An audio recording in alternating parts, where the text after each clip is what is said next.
Sorry, Veggietales is Proto-Woke. Okay.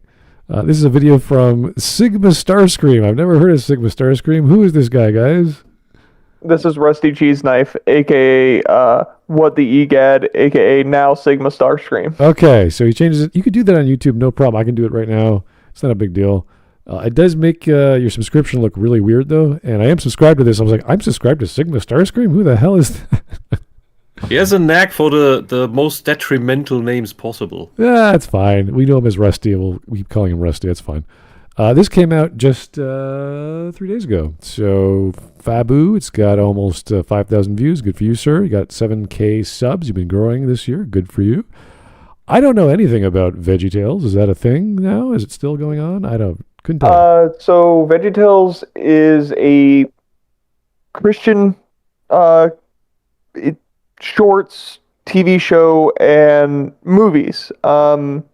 They started off in the 90s. They petered out due to financial issues with whenever they released, I forget if it was Jonah, they released as a movie, and they never really recouped from that. And then they started a Netflix show. Wow. After Netflix bought the rights to VeggieTales. Very cool. Okay. Well, it sounds like they were doing okay. What happened to them? Just bad financial choices. Yeah.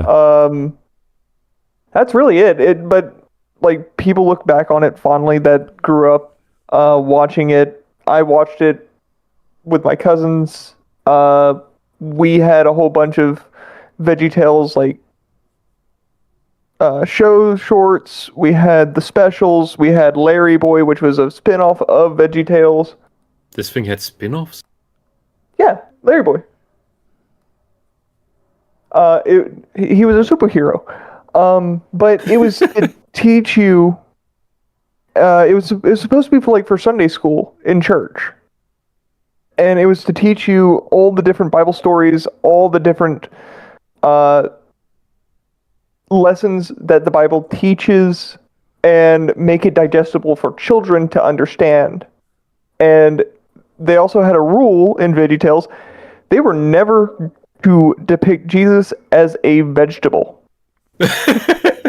Wow. They got around this once by using stained glass imagery, and you just see stained glass of Jesus as a human being, and so they never made him an actual character in the show, but they used stained glass to tell his story. Oh, so Jesus is to us what we are to vegetables. Wow. That's Cthulhu-esque. It could be. I mean, I'm thinking of that creepy orange mouth, and I'm like, I don't want to be associated with fruits and faces. maybe are vegetables better? No, I don't know. Not annoying orange. No. Okay. Well, anyway, Christianity. And well, the orange isn't a vegetable, is it? No, it's a fruit. Yeah, but anything. Is it a berry? I don't know the exact definition. Oranges, berries. Anyway, berries can be fruits. Either way, we're gonna be listing this video for how long is it? 12 minutes. Yeah, it's only 12. Okay, 12 minutes. It's gonna be great. Christianity and cartoon vegetables. Here we go.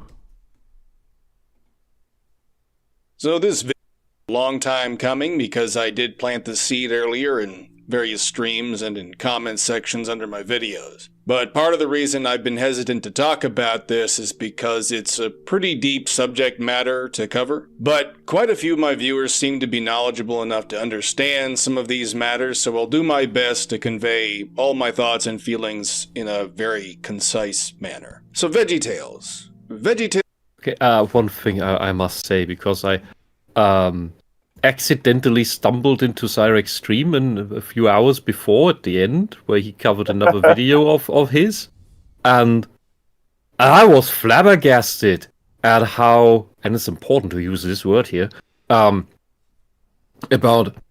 how Rusty is talking at this point, because he's stringing together big words without end to sound smart, and it makes no sense. So be ready for a lot of word salad, where he uses a confident voice in order to seem, well, competent.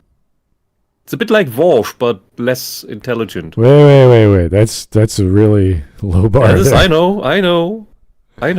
Let's not. You tell me afterwards whether that is Vosh. a fitting assessment. Oh my god! Even saying the name makes you go. Ah.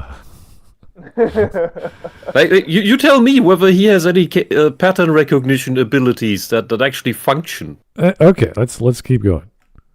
Tales is long celebrated as innocent Christian entertainment for kids, right? The show was originally produced by Big Idea Productions, which had a distribution deal with Baker Bookhouse, and later with Lyric Studios and Warner Home Video. But it became closely associated with Focus on the Family for marketing and distribution purposes, especially for home video sales and Christian retail. Focus on the Family promoted it heavily as part of their family-friendly Christian media offerings, though they did not produce it in-house initially. Now, for anyone who doesn't know, Focus on the Family was founded and led by one Dr. James Dobson, who passed away sometime last month. Dobson was a conservative Christian, and theologically, he was a literalist, a pastoral teacher who prioritized moral instruction.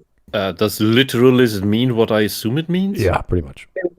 Yeah, the Bible is literal. That is insane. Yeah, I wonder what Peterson would say about that. To understand the Bible, you can only take it as metaphor. Then you will find the actual meanings of the stories. But to understand the metaphors, you then have to do other research. I mean, it is historical. Like, these people actually existed. Oh yeah, that's the historical parts. Yes, but that's not what I mean. I mean, there's plenty of parables. The actions within those stories, on what happens, why does it happen, what is the consequence. That is what I mean. Oh yeah, I'm for Genesis 1 specifically being metaphor to a degree. Yeah, or why is the story of Sodom and Gomorrah a story of sulfur and salt? There's a reason for that I don't see many people ever cover. But yeah, he's a literalist. A lot of conservative Christians are literalists.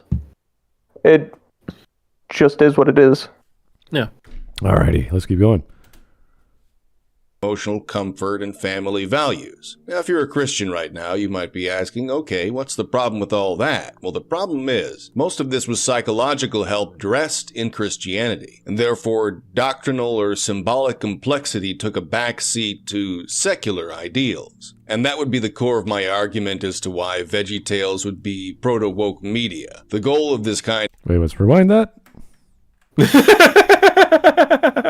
Hold on, what? Yeah, let's try one more time. Right now, you might be asking, okay, what's the problem with all that? Well, the problem is, most of this was psychological help dressed in Christianity. Okay, is that true? I'm guessing it could be. So backwards telling what Peterson has said. So Veggietales was not about psychological help. No, it was to tell you Christian stories. Ah, right. Okay. Okay. And therefore, doctrinal or symbolic complexity took a backseat to secular ideals. And that would be the core of my... Symbolic complexity? Why didn't it just say symbolism? Bigger words. Yeah, well, also, the secular ideas didn't come until Netflix got the series. Does he mean ideas or ideals? Well, if you're doing a thing... I think he said ideals, and it makes no sense here. If you're doing a thing for kids, you don't want it to be complex and then use symbolism that's complex. That'd be really confusing for kids. You just want something easy. And yes, the Bible is symbolic, it's allegorical, it's all kinds of things. There are hundreds of genres in the Bible itself. Yeah. Yes, it's going to have a whole slew of different kinds of symbolism. Maybe to him, symbolic complexity means something like an idea in his mind. He's trying to explain it. He just uses those two words to shorten it down. I hope.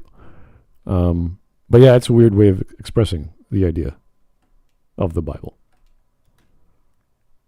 Why Veggietales would be proto-woke kind of media is not to cultivate a theological sophistication, but rather to shape hearts and habits so that they are more in line with I don't think I would consider a cartoon for kids theological sophistication, or talking with religious or even priests about that. There would be no sophistication. It would just be, this is what the show's about. This is what the story is, and this is from this part of the Bible. Like, okay, cool, great. I don't expect Sesame Street to be foster sophistication in whatever he's talking about either. Or complicated for kids, because again, it's for kids. And if you're talking about ideas like not religion but spirituality and whatever the parables are, they're going to share. Because it has to be morals or ethics to teach children. Which I think is the point of having Bible teaching. It would have to be straightforward. Like Bob did this to Timmy, and that's bad. Okay, don't do that. Great. And this is what I mean. He took a big bite out of how people like Foucault work, where they just string big words one after the other to sound even more important than they are. Maybe. Again, this is just his rendering of what he saw or what he believes in. That's fine. Oh, Marx did that too. So you're proto-Marxist, man. What? If he accuses the vegetables as proto-woke, I can call him proto-Marxist for talking like Marx. That is, again, very loaded idea. And it's just... Yes, it is. I'm trying to... Teachings. It's a psychology second approach, and Veggietales fits... Bolt on Christianity. I like that. That sounds like, ooh. It is not psychological. Like, it has nothing to do with psychology. It has everything to do with teaching good morals from a Christian foundation. Yeah, I remember going through, what was it, catechism class, and that was pretty much all ethics. And what would the Lord do in this scenario? And you're like, I don't know. Well, here it is. It's right in the Bible. You're like, oh, thanks. So stuff like that makes you think about what's right and wrong, and why God did the stuff he did. So it wasn't there to trick you. It wasn't there to make you think about your identity or who are you, but what it means to be in the faith of, in my case, was Byzantine Ukrainian, or Orthodox. So it wasn't, complicated. It wasn't like some really, like, this is for kids. It's nothing really over the top, ethically gray. It was straightforward. So yeah, and I imagine it's even easier for kids on cartoons. So neatly within this worldview. Another thing worth noting is that Dobson's influence extended beyond pedagogy. He was also a prominent Christian Zionist, advocating for Israel as a fulfillment of biblical prophecy and framing support for the modern state as both moral and theological. Now, while that dimension is probably less evident in Veggietales itself, it still situates the show within a broader cultural and... Is that music? What's going on? Did I hear music? That's music. I hear it. I think it's in the background. Oh, this drives me crazy when there's just this low, like 10% volume of music. I'm like, what is that? Yeah. Is that also what? So what if he believed that the state of Israel deserved to exist? There's a difference between that, which is a political thing, and saying that it's biblically relevant, and we as Christians, if you count yourself as Christian, you have to support it, which and they usually then use Genesis for that, which is wrong. Like what's his name? Dan Crenshaw lately did. I keep mixing up the American politicians. Was it Crenshaw?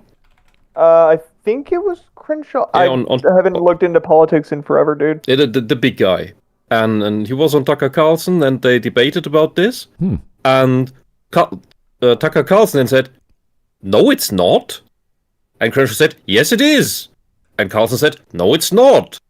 And Crenshaw said, yes, it is. And Carlson asked, well, where is it? And he said, well, it's in the Bible. Well, where? Somewhere in Genesis. And the thing is, yes, it is in Genesis, the thing he refers to, but it doesn't say what he says it says. And he then claimed that, he learned that in Sunday school from his Sunday school teacher. And then either that teacher was already lying to him, or he's lying about what he learned there. Because the thing that what that line says actually, and I think it's but Moses 12:3 for some reason. I know these numbers at this point. Genesis 12:3? What? Were you saying 12:3 for Genesis? Moses. Yeah, Moses 1. Genesis. Well, we're talking about Dan Cranshaw. Yeah. That's the mathematician who believes in the right woke or something like that? What? No. That's James Lindsay. Oh, I'm sorry. Dan Crenshaw is the Republican politician who claims that Christians must submit to must bleed for Jews. Oh, Jesus. Yeah, exactly. And so what that line actually says is that through Noah, all peoples are blessed, and everybody Abram. who blesses what? Abram. Oh, right. Noah was before that. Okay. Through Abram, all peoples are blessed, and everybody who blesses him is blessed, and everybody who curses him is cursed. And the thing is, that counts for everybody. That counts for us too. Yes. Not just for some people who built a nation that didn't even exist yet, aside from there also having been other nations that were run by Hebrews. Yeah. It's wild that so much can be just like thrown at the wall to see what sticks. Yeah. Well, because most people don't read that book, and well, I'm not sorry if I misspoke before. Was in the heat of the moment. I don't consider myself a Christian. But that Christians don't even read their book, that they can be fooled so easily. That is scary. I read it. Yeah, read you every also day. want to study that. That's Okay. that's the exception. All right, let's get back to the video. Work in which faith, morality, and media are inseparable from the larger goals of evangelical activism. Now, this strategy is profoundly instructive, though not in the way most viewers realize. In this mode of storytelling, psychology precedes theology, and moral reassurance precedes covenantal fidelity. What that means Okay, covenantal fidelity. What is that? This is a great word. I don't know. That Okay. just sounds like words put together. Here's I want him to show me examples from Veggietales. Show me examples, because there's tons of videos out there that will cover entire specials and episodes of Veggietales. You can pull like examples, but I don't see any. All right. Well, here's an AI overview of covenantal fidelity, which refers to the deep commitment, steadfast faithfulness, and wholehearted trust inherent in a covenant, particularly a sacred bond with God or a marriage, which involves mutual responsibilities, promises, and a desire to live in a relationship with others and creation. That's pretty broad. So, God, marriage, and creation. So literally the Christian worldview. I guess, is that what that means to be a Christian? Yeah. A covenant? Yeah. Okay, fair enough. Yeah, you have a covenant. God has a covenant with Christians that all will be saved through Jesus Christ. That is the promise. That is what a covenant is. It's a promise from God, and you live with God in everything that you do, including creation. All right, and So- the fidelity aspect is that they actually believe and follow through with their covenant. So Yes. see that's fine. Like, it sounds weird, but you break it down. You're like, all right, now I know what he's talking about. Okay, great. Let's keep going. We got a super chat from Frog Jupiter, thank you for the 5, sir. Says Asmongold or libertarians are woke because they aren't Christians. Says Veggietales, a pro-Christian show, is a proto-woke. Make it make sense. I'm not sure what to think yet. I don't know. I don't get my political meanings from streamers. I don't get my religious meanings from streamers. I don't do that at all online. I have fun online. I get my faith from the voice upstairs. So yeah, I don't need TV or YouTube for that. But that's fine. If you want to watch your Sunday mass on YouTube, that's totally fine. People do that all the time. Why not? Yeah, like my church does online streaming for worship and sermons. It's become standard now because not everybody can make it to church on Sunday because some people have to work on Sunday. Well, it's great. But they still want to be there for church. All the old women who can't drive or are too old to get out of bed, they get to watch. I think there's a Las Vegas Christian church service on Sundays, and they do a good Christmas one as well. So yeah, it's great. Technology is bringing us together. I'm sorry, the Americans, that I have to explain the religion to you that I am not a part of. The way they did it over here in the old world was that there's always a church in walking distance. You don't have mega churches like big malls where you drive 100 kilometers to get your orange juice. No, it's tons of small churches. Where you can't, it doesn't matter in which direction you walk, there will be one, and yes, there will only be like 20, 30, 50 people, but it'll be nice. In the old streets, we have that too. You don't have to explain that to me. Yeah. Like, I live in what is called the Bible Belt of the U.S., so there is a Bible everywhere, or there is a church literally almost on every single corner. There is, by my parents' house, 2 churches in front of one another. I'm in both are the same kind of church. Yeah, I'm in one of the German cities that has the most churches per square kilometer, and it's literally, I can walk down the street outside and I will walk past 3 churches. Mm-hmm. In what is it, 200 meters, and there's a look church across the city and it's all church towers. There's a church about 25-minute walk from where I am. 25 minutes? That's outside town. That is not outside town. I'd have walked past 10 churches by then. I have about 3 I could walk to. Well, 2 they're right next to each other, and one which is like a few blocks north would be like, I don't know, 4 or 5 kilometers. But there's all kinds of churches, and that's just because the street is old. Further north, as you get further away from the city, then it's newer development. They have like mosques and all kinds of other stuff. Very few Buddhist temples, but they are up there. Well, even in India, there are very few because it's actually just I think single-digit part of the population. Yeah, I mean we have a lot. Well, not a lot. Let's say 2 downtown. But yeah, we've got all kinds of beautiful architecture, and it's, again, these are old churches, so they're really not Gothic. Some are Gothic, some are turn of the century. I can't remember what those are called, but they're just beautiful stuff, and they're always under repair. There's always lots of people going to them, which is great. Not as much as before, though. Anyway. Yeah, the reason it's like that here is because every village had its own church, of course, and that which are the larger towns and the cities, that's actually just lots of villages that grew so large they started to grow together into one big cluster. That's why all the streets here are so weird, and you in your empty space land, you just do these ugly grids that don't feel like towns, they just feel like giant factories of people. I think that'd be more like New York. Yeah. That'd be, right angles. It's pretty much every major U.S. town. Toronto just has, we have a grid, but it's mostly just Yonge Street and then Bloor Street, and then everything else sort of connects to all those in a grid-like fashion, but not really. Anyway, let's keep going.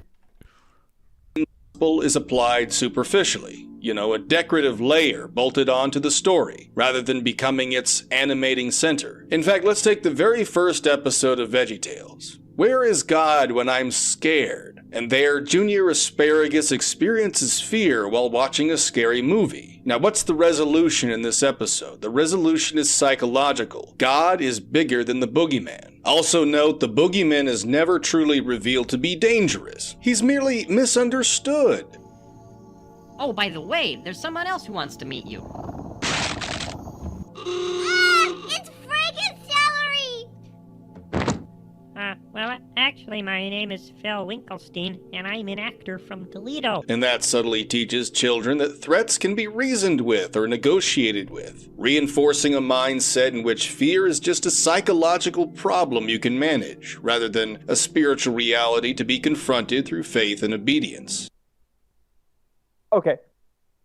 He's misrepresenting the episode because Junior was watching the Frankenstein movie, and that is why the actor for Frankenstein showed up at the end.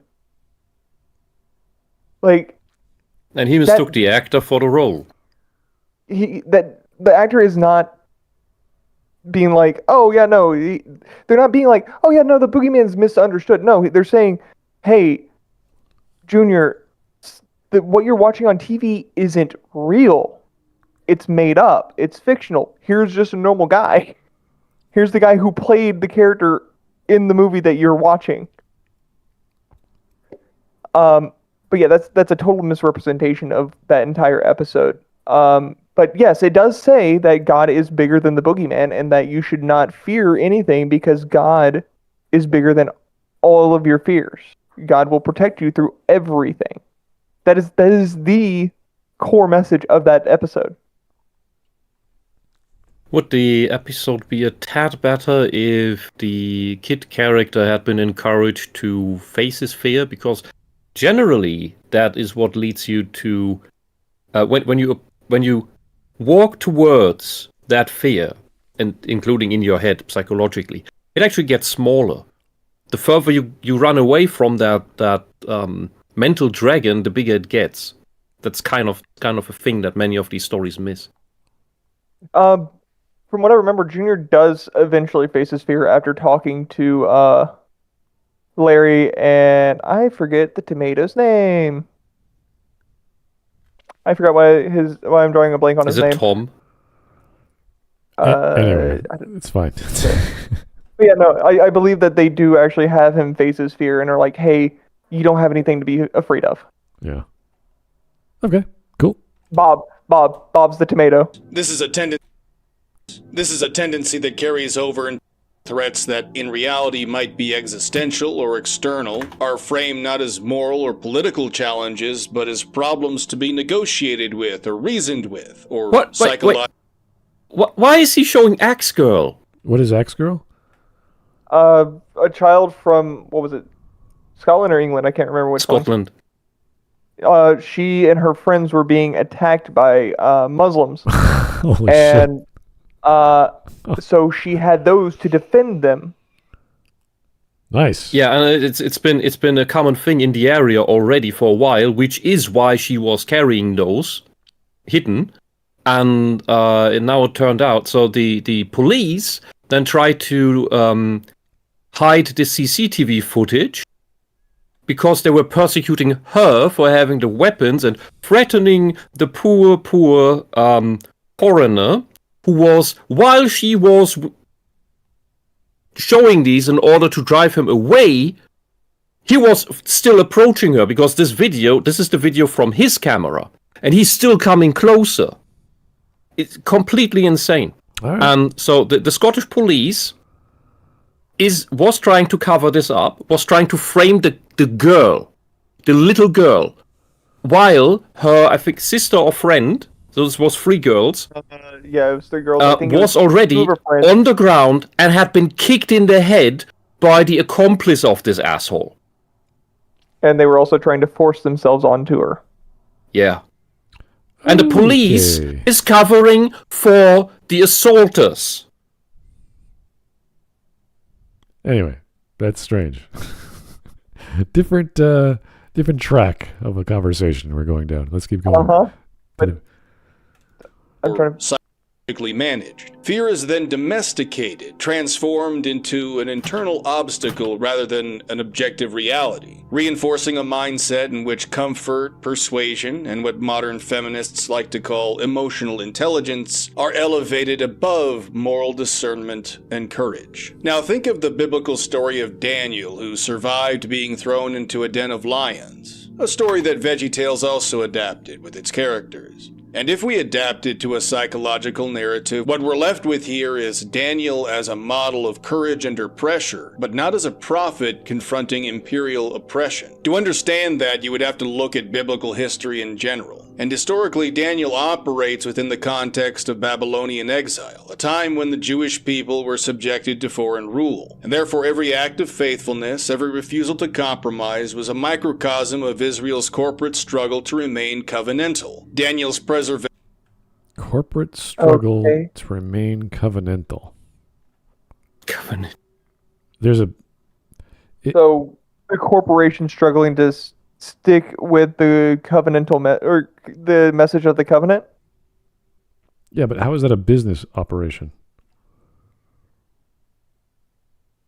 I don't know. It's okay. Yeah, I don't know.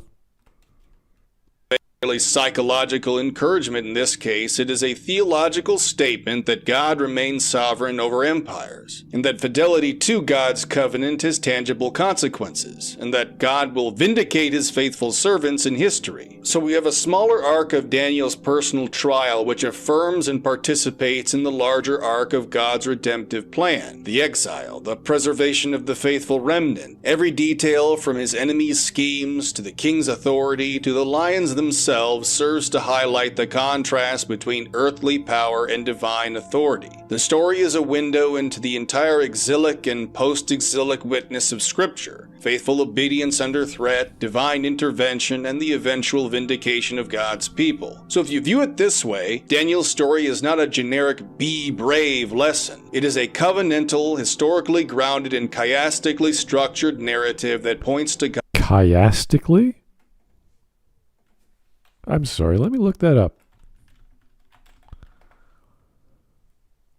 Nope, no idea. Oh, with what Chad said before, it might explain why he's suddenly so eloquent in how he talks, because he never was like that when he was still on our server talking, and that he is using AI to write his scripts. Whoa, that'd be funny.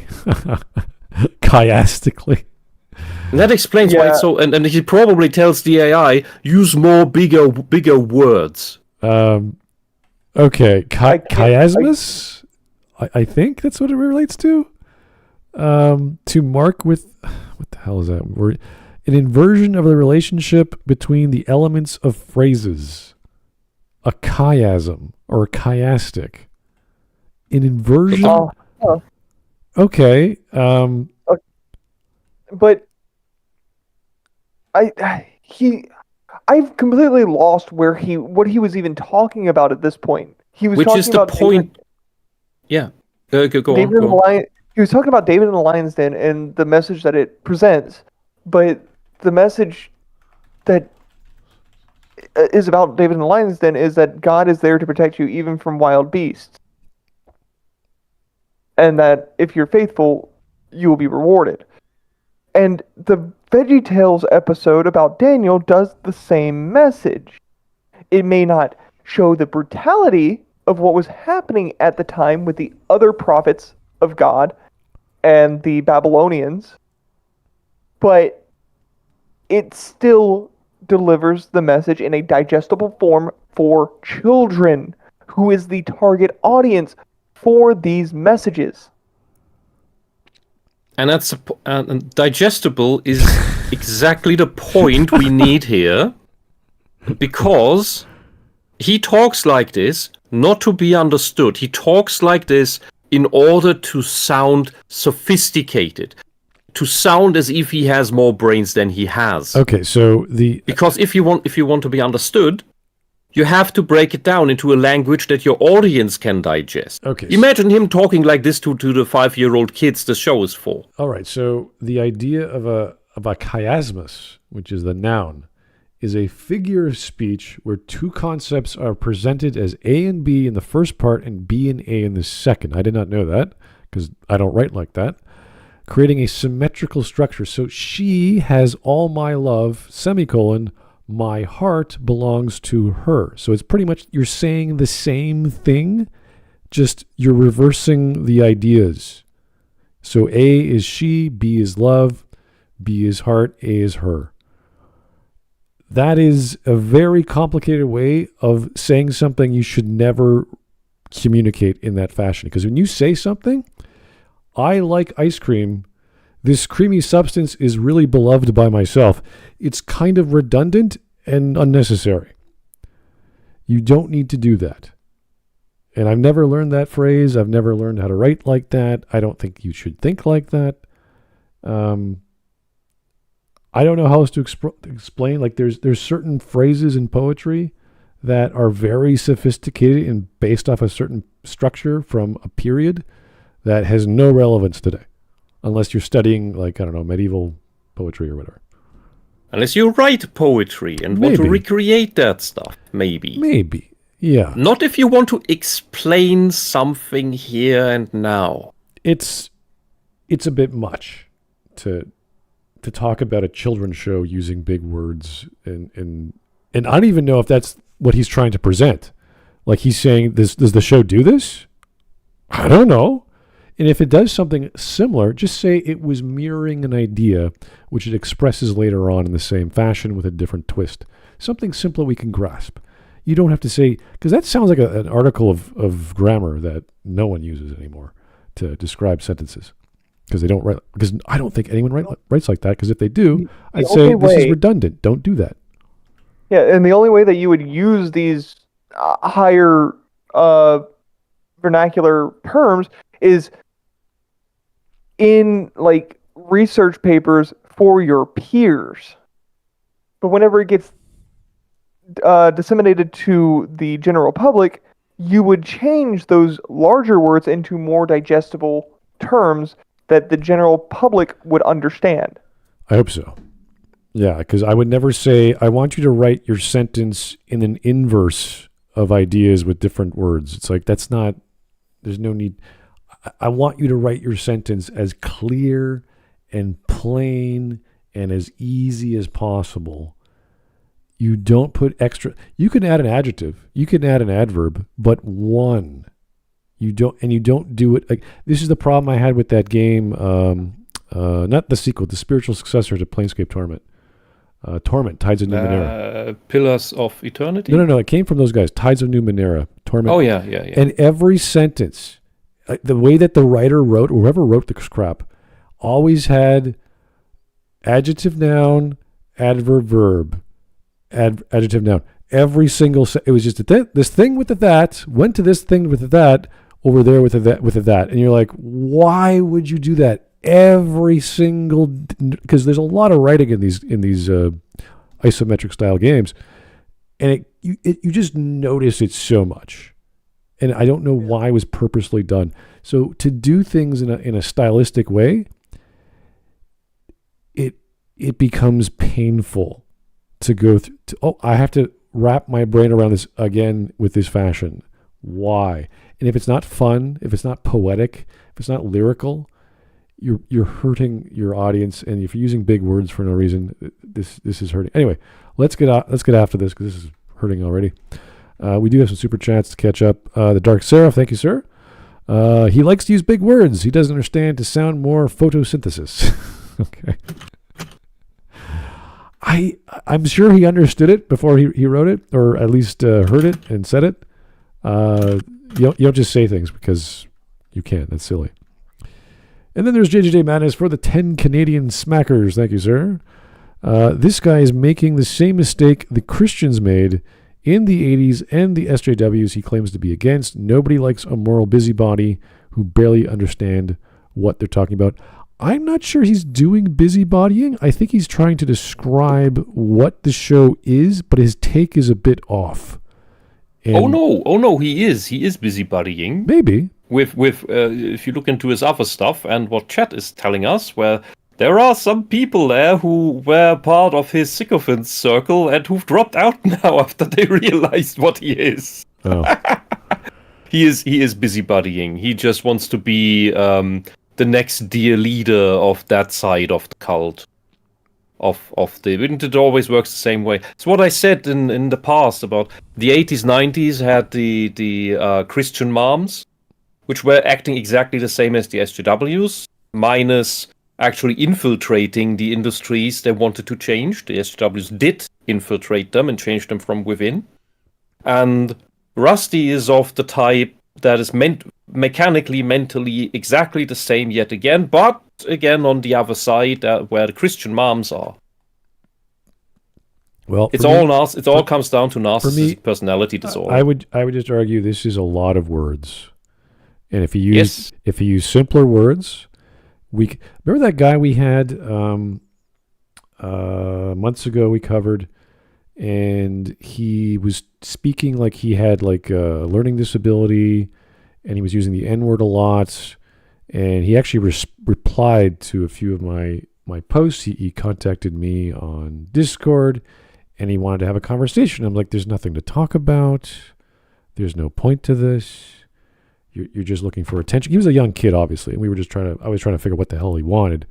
And he wanted to talk about the videos. Like, no, we're done. I have nothing to learn from you. We're not going to teach you anything, and it'd be a waste of time. And he says, "Well, why?" You're talking about Rusty?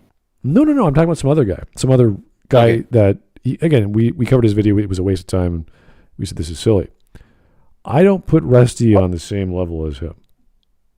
I don't think Rusty's that. Are you talking about the guy who joined the server and was going on and on about wanting you to talk to him in the discussion channel? I don't know if that was him. He actually messaged me directly, so I don't know if that was him. Okay. I can't recall. But it was one of those videos that was so bad. There's nothing there. There's nothing for us to talk about, and all we would be doing is saying, don't act like an idiot. You're a child. Stop doing that. Grow up. It would be the most straightforward conversation. And then have a great day. Bye-bye. And that would be it. With Rusty, it's not like that. He's actually, I think there's something there. He actually has some convictions. He knows what he's talking about. He isn't. No, he isn't. Just stop. At all. Just relax. It's just Smut. You're still falling for the facade. We were covering when EFAB was wrong. We covered that with him because he brought it up to us. But what he actually wanted was just to stir internet drama in order to profit from it. Whatever. We had opened that God of War channel just because of him. And he added absolutely nothing to it, to the point that in the end, the first video I posted in there was from a professor who commented on the game, and saying that in an interview from some gaming website, saying that the runes they use in the game are actually just random. They don't mean anything. It's which is absolutely pathetic of the developers, and but otherwise he was so happy that they were doing something new, a new angle to the mythology, which was complete crap.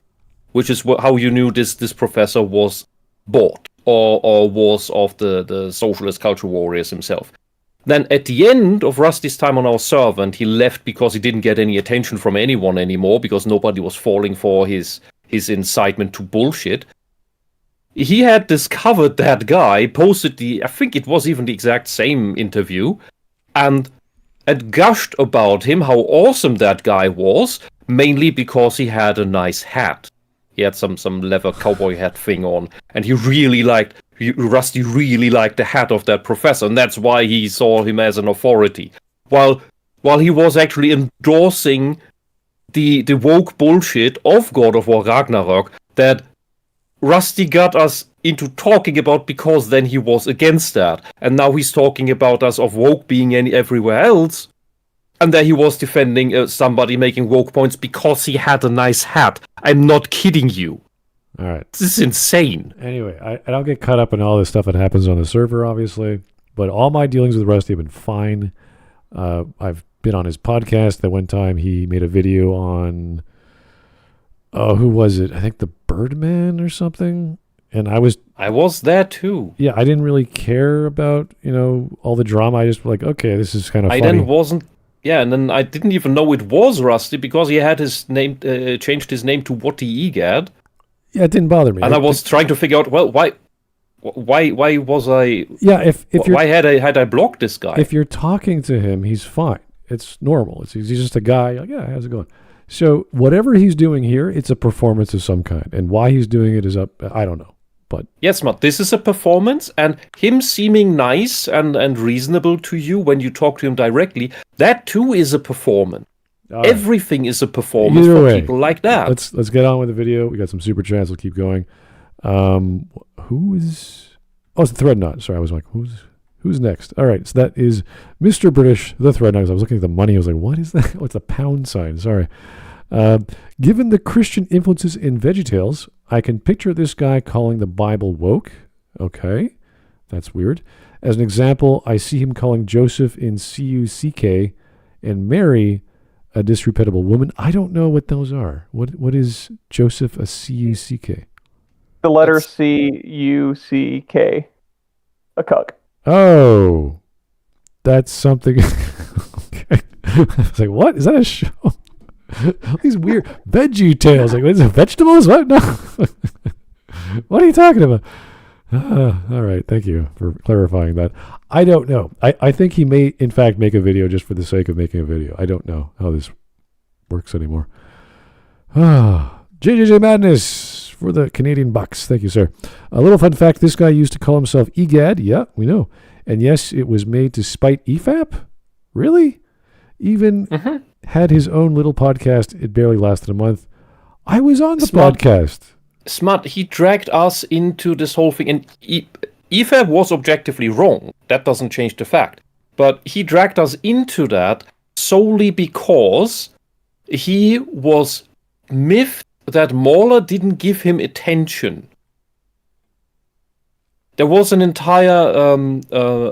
so he was raging on Kiwi Farms about this whole thing, tried to dig up stuff on Mauler and other people, and to the point where he was too dumb for Kiwi Farms, and Kiwi Farms then made a thread about him posting on Kiwi Farms. Oh dear. He is a fractal lol cow. Okay, that's a weird way of putting it. Anyway, we're almost halfway done. I'm stuck on this language here, but maybe if he changed his grammar and his vocabulary, we'd be a little happier.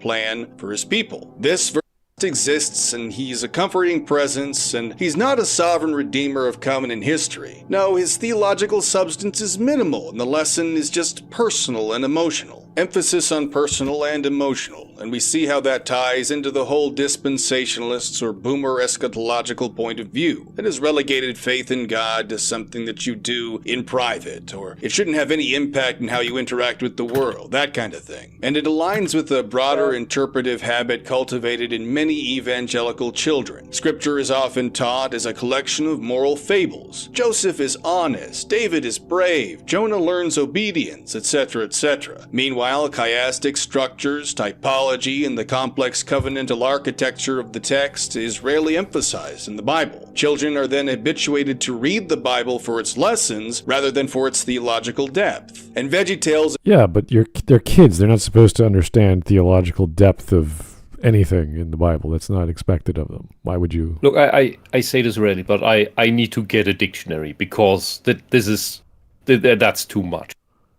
I am losing my mind at this. He's trying to argue for a theological... he's arguing for Veggietales to be for the theological adults. The people that will continue to dive more and more into what it means to be a Christian, how these morals create the framework for the worldview.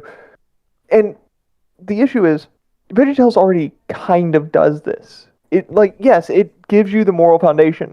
It gives you insight into the ways and thinking of the Christian worldview. Right. But it doesn't force it onto the children. It's just like, hey, here is what it says in the Bible. Here is how it functions in your life. Here you go. Yeah. Like, it just gives it to the children. I'm not sure where he's getting the need for. I think he's referring to the show being the A and B, and then wanting to reflect that in like some sort of ending moral, where it's like they spell it out to you in B, like in the version of B and A as the chiasmus he's trying to explain. Like, I don't think that's necessary. I don't think they're even doing that in the show, and I don't know why he's framing it that way. Unless the example of the show he gave us, which was the kid being scared, and then it shows the actors, and then it shows the actor again, and the kid's no longer being scared, or whatever the outcome was. Like, is that what he means by the lesson learned? Like, it starts off like this, and then we flip it, and it's the same guy, only he's not the character on the screen, he's the actor, and now the kid's fine. Like, is that the chiasmus? Is that the idea? Great. If it is, show us so we know why you're using this big complex word and what it means. And if not, then just say at the end the kid feels better because he's no longer scared. He believes in a higher power. Great. That's fine. That's the message of the story. God is great. He's big dude, and all us little humans on the ground are not to worry about these little things. Also, there are more episodes in the whole Veggietales lineup where it is more than, oh, God is just this being that is above us. No, there are episodes where they say that God has, works within our lives constantly. It's just he's not presenting those episodes. I mean, if you wanted to argue that it's a woke show, you could instead bring up that, well, it's all actual vegetables. Well, and a blueberry, I guess. But he is a tomato, which is a vegetable and a fruit, depending on whom you ask, and therefore it's a transplant. It's a way of life for us Italians. We don't really care what you call it. Yeah, but see, it's a transplant because it's not a vegetable. It's actually a fruit. Depending on your definition. Yeah, exactly. Anyway, we got a super chat from Ranger Boo, which is kind of cute because I always thought Boo would make an excellent ranger because he's standing on top of one the entire time. Anyway, Ranger Boo. Egad once told me that envy is a virtue, not a sin. Uh-oh. That doesn't sound good. Don't listen to what he has to say about Christianity. He knows nothing about the Bible. I don't think he knows much about the Bible either. I think he's just trying to critique the show as not being hardcore Christian enough. And yeah, but if you don't know anything about the Bible, how can you criticize it for being not Christian enough, or too Christian, or for wrongly Christian? If that is true, and you are so absolutely bonkers insane as to call an actual sin a virtue, then that's beyond that. That's actually evil. Okay. Have we done? Yep. Pedagogical gap, placing biblical narratives into a cartoonish frame that reinforces psychological moralism and emotional satisfaction over covenantal truth. And the cartoonish aesthetic... I don't know why he's focused on this covenantal truth or covenantal whatever. You don't have to be this strong believer in Jesus to be Christian. Like it's part of it. It's a big part, but it's not like the only part. And learning there are denominations that focus only on that, and they're very, very empty and shallow and tend to make excuses for their own bad behavior because, if I just believe hard enough in Jesus, then it doesn't matter that I do bad things because that will just wash it away. It depends on what flavor of what you believe Jesus was trying to teach means to you. But I don't know why he wants the show to be about covenantal truth. Is that like what he was taught and he thinks is very important? Or is that... if the belief can be whatever you want it to be, then it's not an actual religion. The covenantal truth is important. However, you need to do it in a way that makes sense to children. Yep. And in the end, everything that leads to the covenant or why the covenant is made with these specific characters of Noah and Abraham is because they are the most virtuous people, the most trustworthy, honest, Yeah, basically that. Anyway, let's keep going. Is not incidental to any of this. You see, by transforming Daniel, Jonah, and other biblical figures into vegetables with slapstick voices and silly songs, the show signals that these stories are entertainment first and theological instruction second. The moral lesson... That's totally fine. You can do that. That's great. In fact, I think kids would prefer it to be entertainment first and then, moral at the second. That's what I did when I watched Sailor Moon. The New York, the North, what the hell's the name of the group? Anyway, the group that puts the stupid moral lessons at the end of shows in North America, like Sonic Says, Sailor Says, that was PSAs. Is it PSA? Something like that. It's PSA. It's a silly little thing, and you're like, okay, yeah, we get it. Even though that wasn't exactly the message of the story, you know it's coming. Just in case you didn't catch it, he's like, all right, yeah, fine. Let's appease the moms and dads out there for the 90s. But you knew it was different. You knew it was different from the original source, so that's fine. Doesn't My bother. issue with what's on the screen is rather that those are references the kids can't even get yet because they haven't seen the things these references are based on. And I'd even say it takes away from then seeing the actual original things later on. Well, the issue is how much teaching do you want a show for kids to be before they get bored? And you really, it's really tough to raise your kids. It's really tough to teach them. They got their own attention spans. They're all over the place. Young men are the most difficult creatures to control, or young boys. So I find young girls worse. Young boys, you can get them in line fairly easily. Certain young boys, yeah. You just need to actually do it. Certain individuals, but in my experience, even with Plato, it's just it's always been the young boys that are the strongest or the hardest to help child rear. You want to keep them occupied. Oh yeah, that's for all children. And then they need something to do. You slip the vitamins underneath the hot dog or the cheesecake or whatever, because I still have problems with my nephew not eating enough protein. And I'm talking to my brothers, like, you gotta get this guy to eat. He's just eating fries all day. You can't do, what do you want me to do? I don't care. Slip it into his drinks. I do not care. There's nuts, there's mushrooms, there's He's eggs, allergic. there's lots of types of protein. I know, but he's allergic to this and that. He doesn't like fish. He doesn't like, it's like, holy shit, this kid doesn't eat. So there's things you need to do for the sake of it because you want your children to grow up healthy. And it's the same with teaching them. You have to know what they're learning, what they're reading, what they're watching.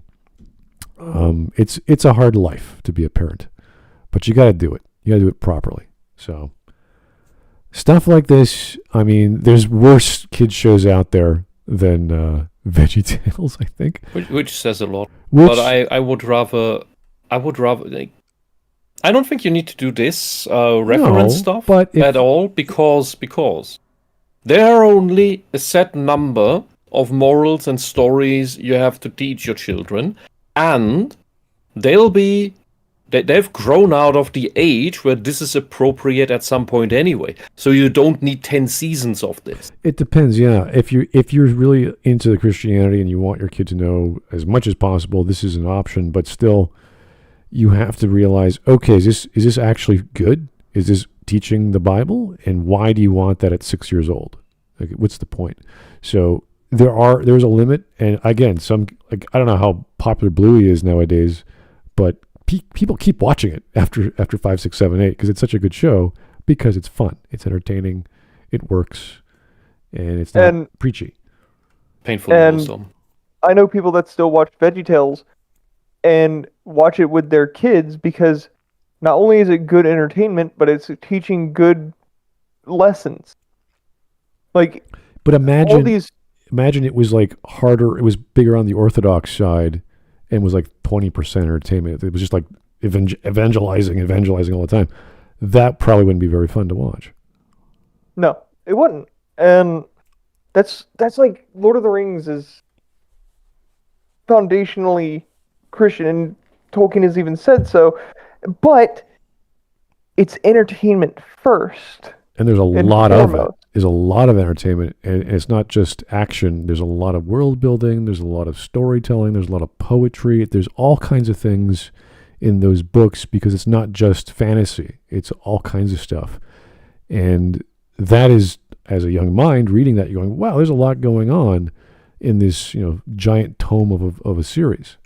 So for something which is going to be, I'm guessing Veggietales is 5 minutes long each episode, around there? No, they're roughly 15 to 20 minutes each. Okay, so they're actually... Some are shorter. It's full episodes. Yeah, they're full half-hour experiences, yeah. Some are shorter, some, like the Jonah one, I think is an hour and 10 minutes. Wow. Because it was a movie. Oh, okay. Holy shit. And it goes over the entire story of Jonah in a fun way. And Well, that's like there's even a joke about it at the very end where Bob is telling all the kids the story of Jonah, and then the story just ends, and they're like, "Wait, that's how it ends?" And Bob goes, "Yeah, that's how it ends," and the movie ends.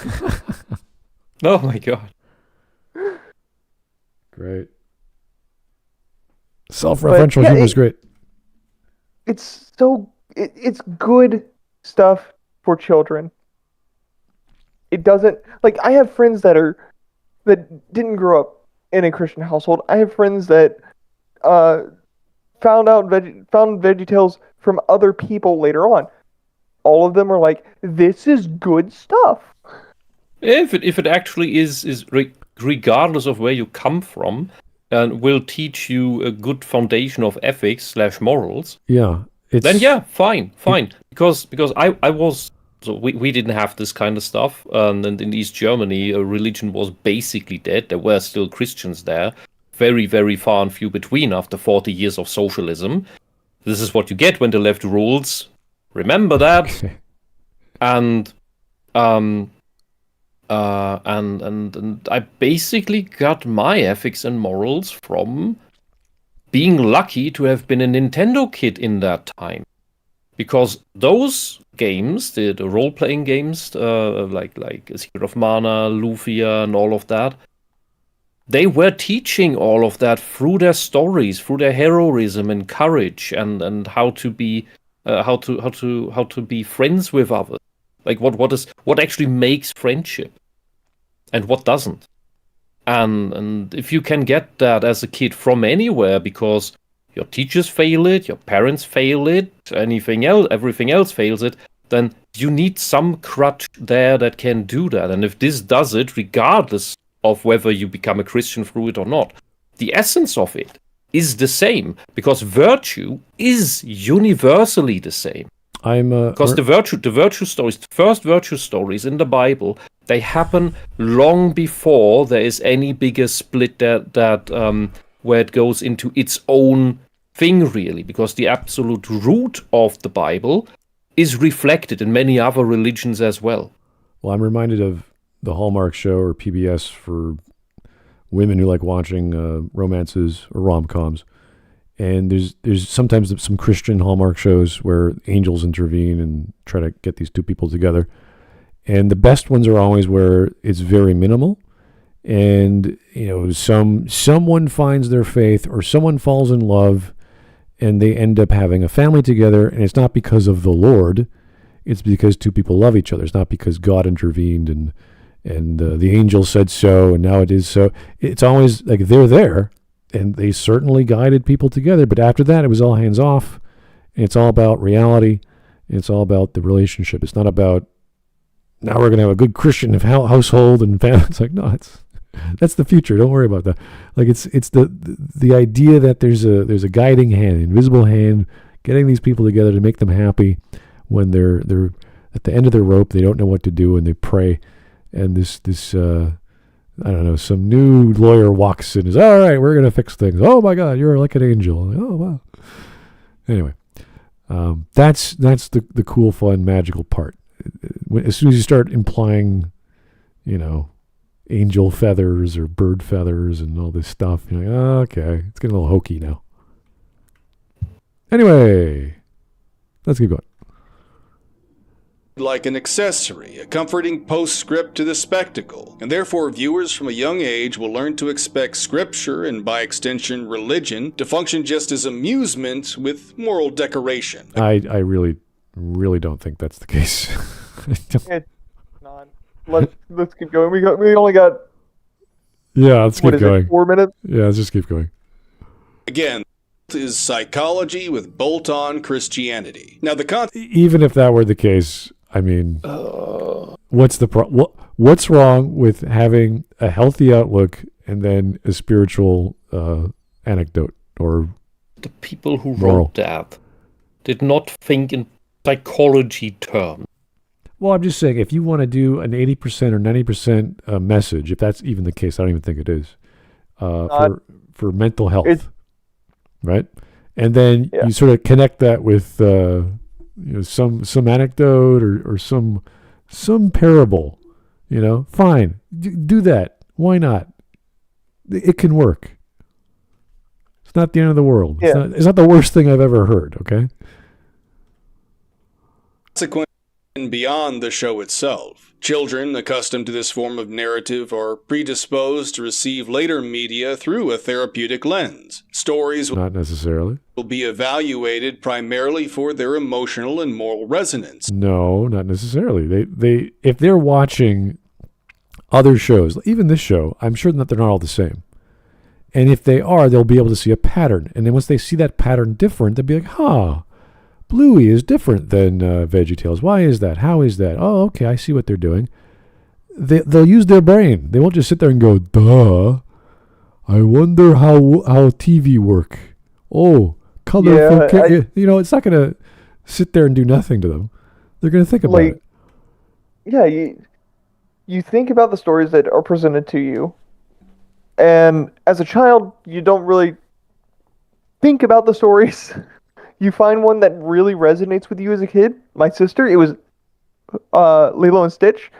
Mm-hmm. She almost burnt out the VHS for Lilo and Stitch from how often she watched it growing up. God. But you find a story that resonates with you. And you carry it with you into your teens, into your adulthood, and it just resonates with you so much, right? And then you find stories that are like it, and you can be like, "Oh, this is interesting," or "This character, he's interesting," or "I don't like this character, and this is why." And you think about why you enjoy the stories that you do, and it's not because you are being taught psychologically about it. So, Cyrek, why is it Kingdom Hearts for you and I despise Kingdom Hearts? For me, it's Kingdom Hearts because I will not go into that spiel right now, Wisp. Anyway, I don't think kids are, once they start watching shows, are just completely oblivious to entertainment. They're like, oh, this is like the other thing I watched, only different, and they see the pattern. And we end up doing that from an early age, from watching so many cartoons or watching so many movies. You get a vibe, going, okay, yeah, I get what they're trying to say or trying to do, and why scenes are cut the way they are, why the hero does the thing they do. It's like a pattern. You go, oh yeah, I get this. It's not people get a sixth sense for the stuff they eat, the stuff they listen to, the stuff they watch. It's natural, and you don't have to be a super genius. You don't have to have like a deductive brain. You don't have to be Sherlock to figure this out. It's just natural. You see patterns. So kids are pretty smart, and eventually they'll go, that's weird. What's this whole religious thing? And they'll figure that out and ask questions, and they'll learn. So yeah, the relevant part, rather, that might have made more sense to talk about is that it matters which is the first thing you see as you grow up, because that primes you. That is the memory that sticks the most. That is the memory that everything else afterwards compares to, or is compared to. And if that first piece of media you see is flawed in some major way, that's relevant. And the question is Veggietales in any such way, does it have a major flaw that might mess up the kids in the long run, that has to be countered by something else after? And what would be a better example instead of Veggietales if that is the case? But he's not talking about that. Yeah, no. Well, his I can't- issue is the lack of the lack of orthodoxy. I would imagine it's not enough. He needs more Christianity. Orthodoxy. Yeah. I don't think he knows anything about orthodoxy and Christianity. If you're making a show for kids and he's saying it's too kiddie, you got to make it more serious. You got to make it more biblical. You have to like literary interpretations be as literary as possible. It's like, okay, you can try, but it's not going to work. And I think after so many years of doing this, the creators are like, yeah, we can't have like more than, I don't know, whatever the mix is, the balance for scripture quoting and actual analogies. So, well, I'd argue that for the Grimm's fairy tales, but that kids can for sure, depending on the age, like not necessarily at 3-4 years old, get the actual proper Grimm's fairy tales and how gruesome they are. Yeah. But if you just want to park your children in front of the TV, then just give them the Disney version. Because the hard stuff, that's made for you being there. You being there to catch your children and explain to them the story, why the story is the way it is, when you tell it to them. Not just as this absent thing that is just droning on while you're not around. Okay, we are 2/3 done. Let's keep going. Fidelity to truth or structural integrity, and thus Scripture ceases to be a living encounter and becomes a backdrop for effective reassurance. It's not supposed to be. Why would it have to do that? It's not. It's a breathing, living document. It's like, okay, if you say so. This creates a proto-woke cultural logic in which What? Okay, so now we're finally getting into it. Okay. moral and emotional efficacy are paramount and doctrinal depth is marginal. And here Doctrinal depth is marginal. Doctrinal. The doctrine. More dogma. He wants Veggietales to be like Pakistani children's TV with Farfour. I don't know. What is doctrinal depth? Does he want, like, again, pure 100% reading the scripture to kids? He wants dogmatism. He wants dogmatism. If you want that, just get an audiobook and play it in the car while the kids play in the back. That'd be weird. Yeah. Cyrek, do you know about Farfour? What? Do you know about Farfour? What words you say, sir? I don't know what that word is. Pakistani kids TV. Nope. Well, you don't know about the Pakistani Mickey Mouse that is then being stabbed because he has the keys to Israel. I did not know that that was a thing. It's the absolute indoctrination and fanaticization of children, so that they hate the non-Muslim, especially the Jew, so that the children will just throw themselves against the tanks and the guns. Oh, lovely. Ooh. Yeah, and then people wonder why. Then people wonder why Israel is a bit itchy on the trigger. Okay. But I'm still trying to think about what he's meaning by like doctrinal depth. Like, do you want the stories targeted to children to show all the horrors that are in the stories of the Bible? He wants the PSAs. I think he wants the PSAs to be: you must do this exact thing and this clearly and this extremely. I think that's what he wants. He wants black and white extremism. I don't know. Because that's how people like him think. Because you can't have Bible studies in a kids show. It doesn't work. You can't have. Oh no, it's not about discussion. It's not about debate. It's not about nuance. It's about extremism. You can have quote unquote Bible study in a kids program. However, you need to make it entertaining for the children to engage with. That'll be very tough. Like, you're really threading the needle with that. It's so hard. I mean, Veggietales did it. Veggietales did it. Well, but they did it in a way that is more like 70% entertainment, 30% theology. Yeah, that's what I mean. Like, you can get away with one passage, and then you could elucidate on that, and talk about it and show it, and great, that'll work. But if you go any further than like an entire or entire page, you are gonna, like, that's not a show anymore. You're just you're having a lecture, So it's not something that you can do in a show for kids. I don't think you can do it in a show for kids, and it would be very preachy, because you're trying to teach a kid a moral or an ethic through parables or through the literal words of a passage. That's hard enough in a classroom setting. Now to do it fun, to have fun with that, and for entertainment and whatever, it's like it's going to be hokey. It's not going to mesh well. Kids are going to be like, "What the hell is this?" They basically took the Magic School Bus entertainment education ratio,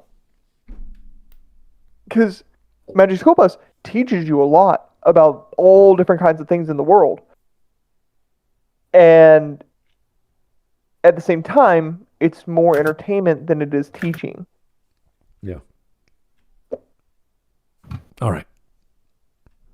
Here's the thing. What this means is that if psychology becomes preeminent over Christ, it does not merely supplement your faith. It eventually supplants it. No, what? What? How? You think Dr. Phil is going to be more important in someone's religion? He does not even know what psychology is. Because he's assuming the lesson is more psychological or whatever than the literary passage in the Bible. He does know that there's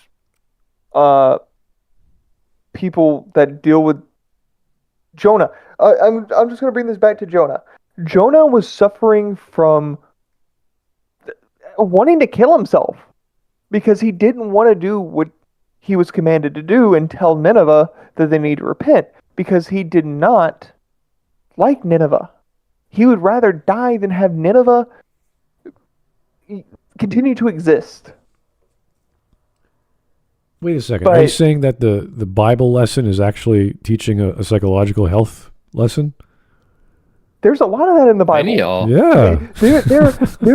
There are so many people suffering from depression throughout the Bible, and the way that they find comfort is in God. It seems as if there's a forms of therapy through the Bible. It's not just philosophical and spiritual. It's also psychological, and I don't think Rusty knows that.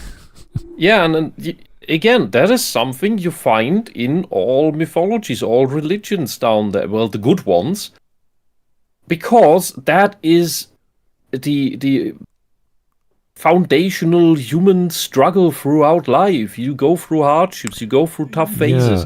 And these stories tell us, well, stand up straight and fight on. The spiritual lends itself to the person, or the psychological. It's sort of like, I have a revelation, but it doesn't mean anything to me. It's like, well, that's not a revelation then. It's just an idea. A revelation is spiritual as much as it is physical. You're changing the way you think and behave. So when you have a spiritual lesson or any kind of ethical, moral quandary that you want to get through, you go, oh, what a relief. I feel so much better now that I have solved whatever conundrum you're in. And that could just be, I'm going to stop praying to God, and then you get what you need the next day. What was that lesson? I can't remember that lesson, but it was from a nun who prayed and prayed and prayed, and she was in so much pain, and then she said, "Okay, God, I can't do this anymore. I'm going to stop." And the next day, her prayers were answered. So there's lots of funny ways your spirituality acts up with you, even if you are one of the devout people in the world.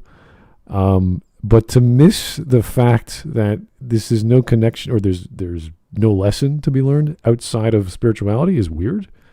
There's philosophy to learn. There's ethics. There's morals. You can go into epistemology, I guess. I don't like using that word, as it's a big nasty word for. We have two books in the Bible that talk about philosophy. You have Ecclesiastes and you have Proverbs, both written by Solomon. Yeah, Third King. Yeah. There you go. There is good stuff in there. Even if you're not a Christian, look into those. You will find good stuff. Don't just go for somebody told me that Marcus Aurelius is good stuff. You can also read Proverbs. Sorry, Solomon was the second king, not the third. I forgot that. Yeah. It's Saul, Details. Solomon, and David. There you go. See, I remember these things. Saul, then David, then Solomon. I'm having a thought, and please correct me.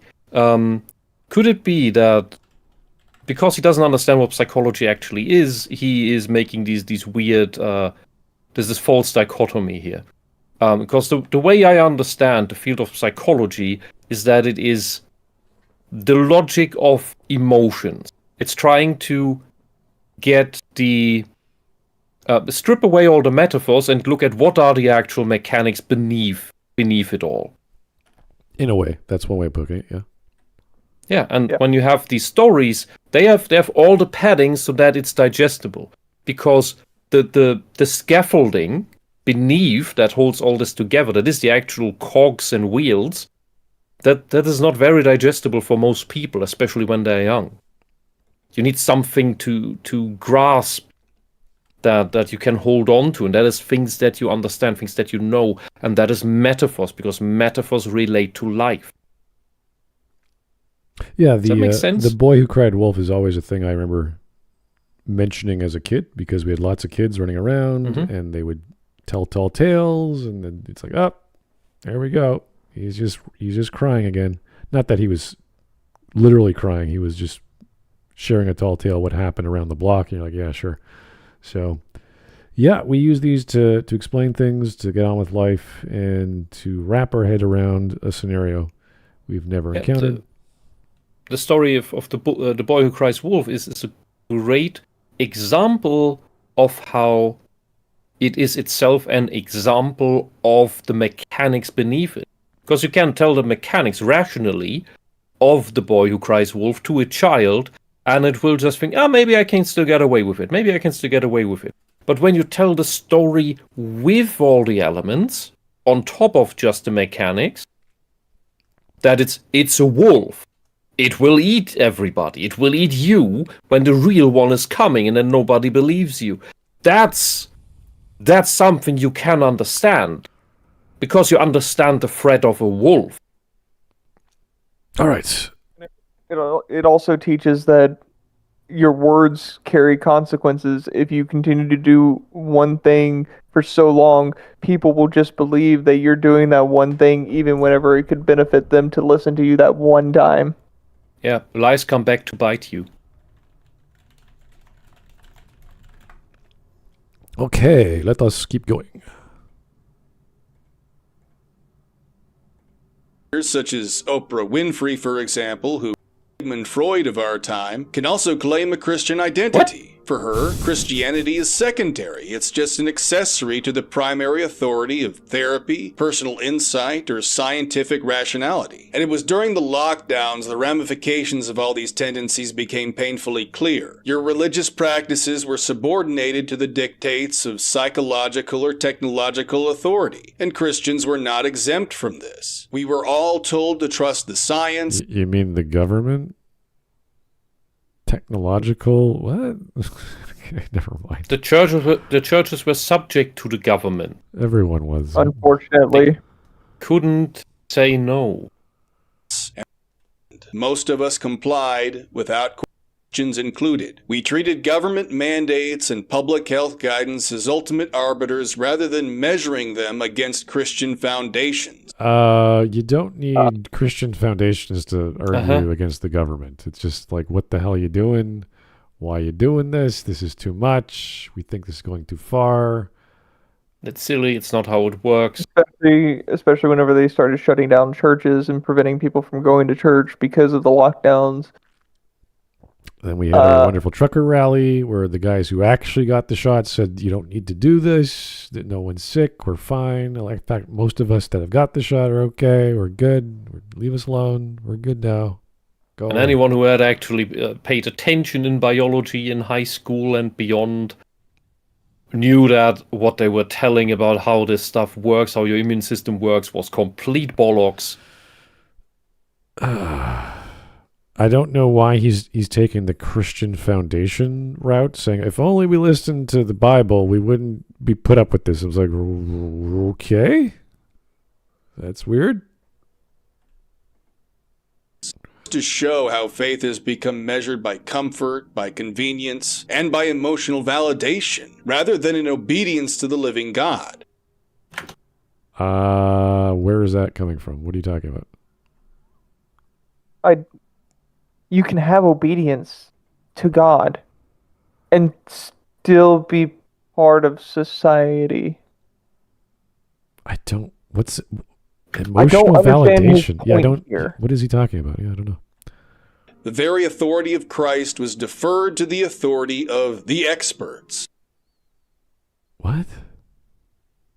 reinforcing the primacy of psychology and instrumental reasoning. No, there was no psychology. There was no psychologist involved in the lockdowns. It was purely the National Centers of Health of your jurisdiction saying everyone's locking down. Yeah. And that's kind of the issue of living inside of a society of social contract and all that. They have authority to some regard that you give them. People gave them the authority to lock things down, and the people that didn't want that, they weren't listened to. Right. Okay. And again, our message in Canada was 2 weeks to flatten the curve. That was what we were told. And That's what we were told as well. Yeah, really? Wow. And we were like, okay, I mean, that sounds reasonable. And we went with that, and then it kept going. And we're like, wait a second. You said 2 weeks. We want our lives back. We want our kids to go to school. We want to do X and Y. No. We're still gonna the second vaccine. What do you mean the second vaccine? It's a vaccine. That's how vaccines work. We're not stupid. So yeah. A lot of people were because they didn't pay attention in school. Or had very bad teachers. All right. But here's another problem. So those were the people who claimed to be experts there were actually frauds and liars. They had studies, they had degrees, sure, but they were lying about the truth. They knew better, and we know this because many of these companies afterwards admitted to it. That just didn't go through the big press because the politicians wanted to keep making money, and still do, and they don't want to lose face. But hey, there's a big study recently about I think what was it? Not quite 20 million points of data cases where they in Japan where they actually mapped a giant part of the population, like a quarter of Japan, with the ones who got it and the ones who didn't, and how they fared. And man, is that an obvious one? That's an undeniable set of data. I just read a comment from Tailfin. I'm guessing this guy is a closeted gay and wants to impress another closeted gay. And all I kept thinking was the joke from Norm Macdonald when he was on Larry King. And Larry King's like, do you have anything controversial to share with you? And he's like, well, I'm a closeted gay man. Like, wait, whoa, that's pretty good. It's like, yeah, but I'm not gay. Like, you just said you were closet. Yeah, I'm in the closet. I didn't come out yet. Oh dear. Yeah. But the other point that is the issue here is he complains about those experts that I just said, yeah, those were frauds, shouldn't have been listened to. But then he's making an appeal to authority, to Christianity, the Bible, God, whatever, while we have a big problem on arguing, well, who actually interprets that thing right? Because that's the problem with all these denominations, and many of them are clearly bollocks. But I don't think he can actually determine what of this book is actually good and right and how to read it. Neither can he point at whom to listen to in that regard. Alrighty. Let's get going. Fidelity. And all of this is to say, by the same dynamic, by flattening the narrative of Scripture into entertainment with a moral postscript, the show trained its viewers to place the authority of effect and reassurance above the sovereignty of Christ. The Bible. How does it do doesn't. that? What are you arguing against? What's the problem? God is the focal point of all the lessons that are ever taught in Veggietales. They're putting God in the forefront whenever they teach you the lessons. Flattening the narrative of Scripture. Of course you have to modify the narrative because it's not exact one-to-one. You have to adapt it for a kid's show that's animated vegetables. That would be weird if it was one-to-one. Any adaptation would be weird. Anyway. Bible therefore becomes a backdrop for emotional satisfaction rather than a medium through which God directly addresses his people. And boo? I don't think a Bible is a medium through which God directly addresses his people. That's weird. I see what he's arguing. Because the Bible is a way for God's message to be given to the people of the world. Because there's a few passages where the head god speaks directly. But not the entire book and not through parables. This is, I mean, if there's parables in a text and you translate that into another parable using the same components, the argument is, well, it's not one-to-one. You're like, okay, but it's the same thing in a different flavor with vegetables as opposed to the individual names of actors or what have you. What's the problem? You're saying, oh, it's not the original source. I'm like, okay, that's true. How is that bad? What's the problem? This is all on the pretext that this is for kids. It has to be different. Why? This is like arguing, well, what if you're blind? Well, it's not going to be the same. It's like, of course not. It's going to be spoken. It's going to be heard. I have an idea. Why don't we, in the VeggieTales style, tell the story of how David became king and got to marry Saul's daughter?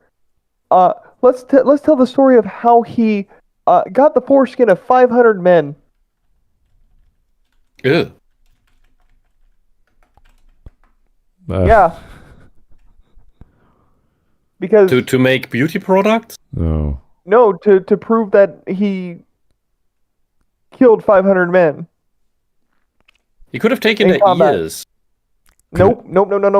Because you could take the ears of dead soldiers from your side. So it had to be foreskin because they were not Semites, or they weren't Hebrews. Nice. Yeah. Oh God.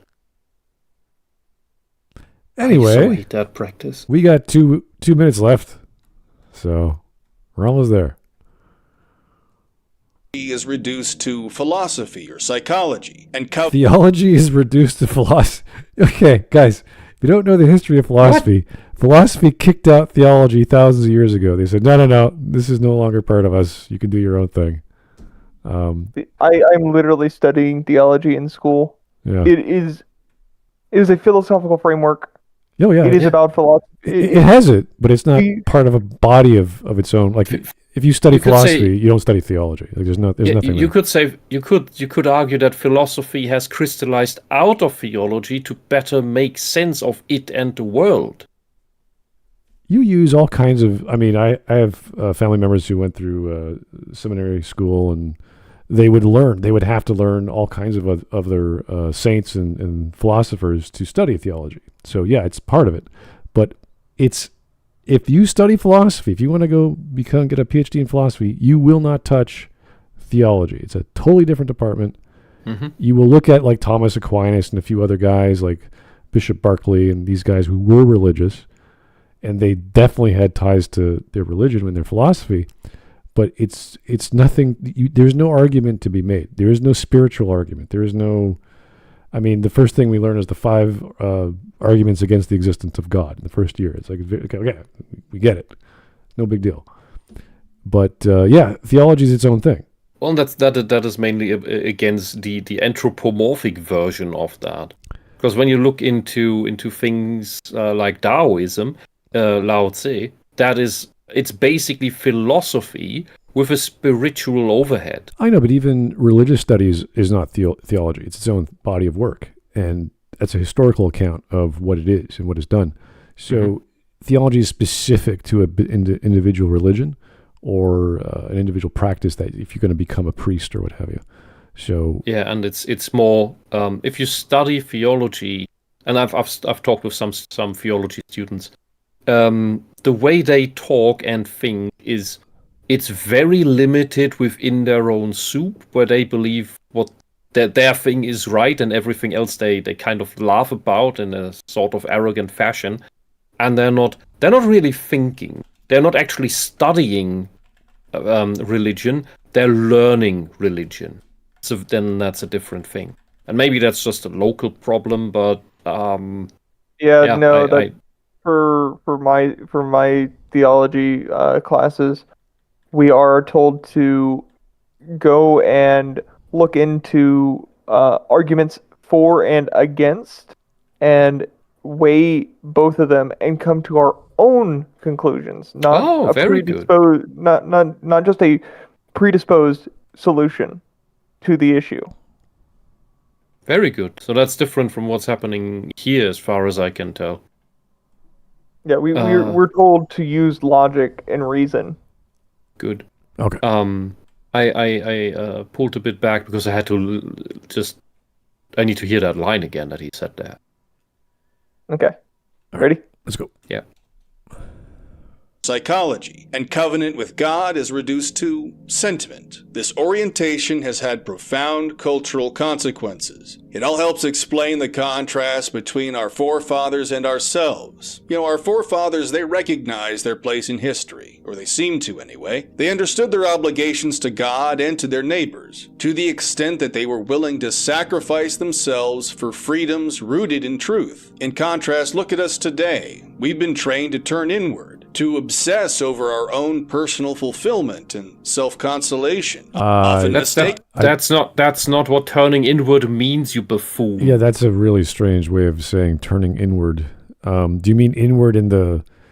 He means obsessing about ego. Because that's the actual problem. But he can't say that because he is only ego. A narcissist cannot actually reflect. All right. He doesn't understand words. He doesn't understand what he's talking about, and that's why he uses everything wrong. Okay, let's not throw away keep throwing the N-word around. Let's focus on what I he's will trying. always. I know that's your hammer or your axe, and everything's the force. Well, the problem is we live in that age. It is the thing the socialists have fostered since the 60s. We can guess that this gentleman is not a socialist, right? No, he's not a socialist. He's the product of the anti-authoritarian education that leads to narcissism being rampant today. Or he just doesn't understand what he's saying. That's the epidemic. Or he's just fighting with words and he's not sure what he's saying, right? These aren't his words. He asked an LLM to write the script for him and probably even analyze his streams so that it would read it out. Even if that's the case, for him, I don't think he understands it. And it doesn't make him a narcissist, okay? I just think he doesn't understand exactly what he's trying to say.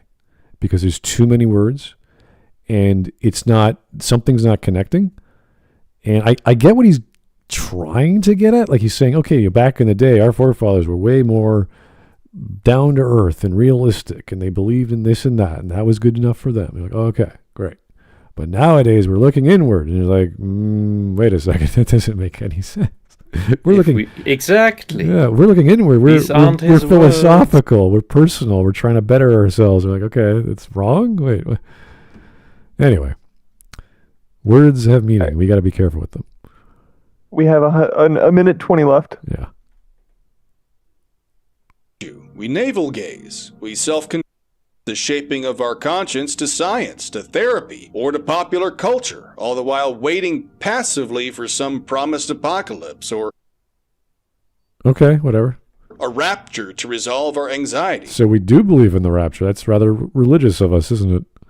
And anyway, that's why Veggietales is proto-woke. What? What? Every leap of logic in what you just said made absolutely no sense. So everybody who listened to you is now dumber for it. Wait a second. So the people who are looking inward and navel gaze and don't do the introspective stuff, they don't watch Veggietales, or they are watching Veggietales? What he actually said, if you strip away all the pompous word salad, is that the problem today is that we all just sit here, do nothing, and hope that somebody else solves the big problems for us. That's what he could have said. And that is kind of a problem, yes. But you don't need these big pompous words for that, you buffoon. Does that mean that those people watch Veggietales and that's what they get from it? Just chill out and...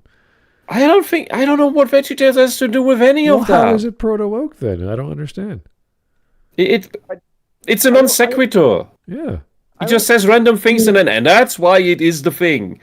Because there's I don't know the name of the effect, but there is a thing there's a psychological effect we are subject to, and we have to be aware of it, and that is that as long as we are told a reason, and the reason doesn't need to have anything to do with what somebody wants of us. If we're just told a random thing that mechanically sounds like there's the reason mechanic activated, we will be more likely to believe and do. Can you move that object from A to B because C? But C has nothing to do with any of the things. Then you are more likely to move the thing from A to B than if you were just asked to do it. Okay. Sorry, I lack the ability to come up with an example, but that's okay. This I wouldn't even call this a syllogism. I'm not sure where he came out, where this comes from. He was just criticizing the show for not being directly biblical enough, I think. Then he criticized modern people or modern youth for being internal and lazy, I think. And that's why Veggietales is proto-woke, whatever that even means. Woke before woke. But how do you connect the dots there? What it has the mechanics of the woke ideology in it. Yeah, but he hasn't even explained what those are. Yeah, you can't just say this is the beginnings of the thing without defining the thing and what the manifestations of that has started out. Like, you can't just say that. It's just because we talk about wokeism, there's all these properties of it, and we talk about social justice warriors and all kinds of other elements that sort of got it going to call it woke. So now you're saying proto-woke. So proto-woke was in the 90s? Really? Obviously. Somehow. I don't... Maybe the late 2000s, I would say. Not the early or whatever. Well, actual proto-woke was all the way back in the 60s in academia. If you want to talk about the influence of the universities and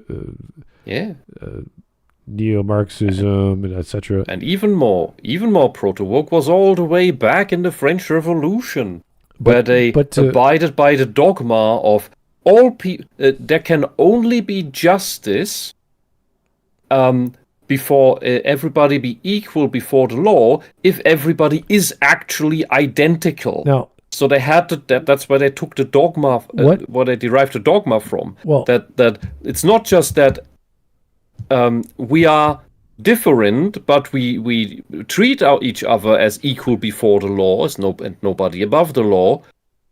They believe that can only actually happen if we are actually completely identical. Same skin color, same race, same sex. Well, that's why they need to erase all these differences. What he was getting at with the creator being an evangelist, that is one of the examples that if you were to study, I guess, second year psych, they will talk about narcissists. And that is one of, or even psychopaths, that is one of the examples of narcissism that you can clearly track down the ages or down the decades when evangelism was a thing, like TV evangelists.